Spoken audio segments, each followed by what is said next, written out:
Mastering demonstrative pronouns in English. Hello language learners. Welcome back to our English Grammar Fundamentals series. Today, we are delving deep into an exciting topic: demonstrative pronouns. These tiny words play a big role in our language, and understanding how to use them properly will significantly improve your English fluency.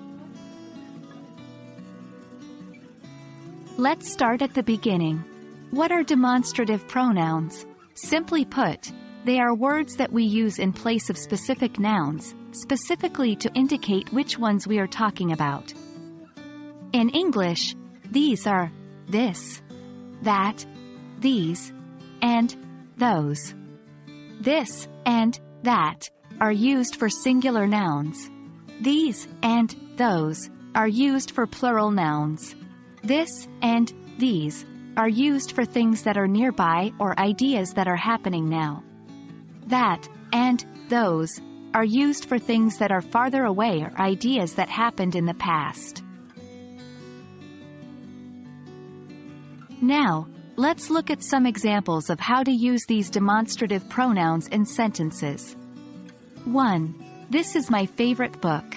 Here, this is replacing the name of the specific book which is nearby. 2. Do you like these?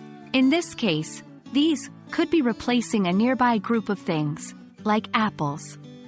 3. I don't agree with that. Here, that is replacing an idea or statement that was just mentioned. 4. Are those your shoes? In this instance, those could be replacing a group of things that are far away, such as a pair of shoes. Great, you're doing well. Now, let's practice replacing nouns with demonstrative pronouns. It's important to remember that demonstrative pronouns should clearly refer to a specific noun, whether that noun is in the immediate conversation or it is clear from context. Example: noun sentence, the apples are delicious. Demonstrative pronoun sentence, these are delicious. In this case, these is clearly referring to the apples from the previous sentence. And there we have it, the basics of using demonstrative pronouns in English.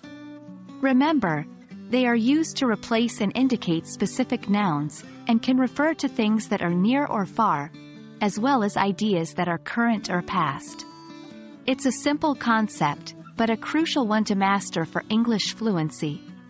Keep practicing and don't hesitate to replay this video if you need to.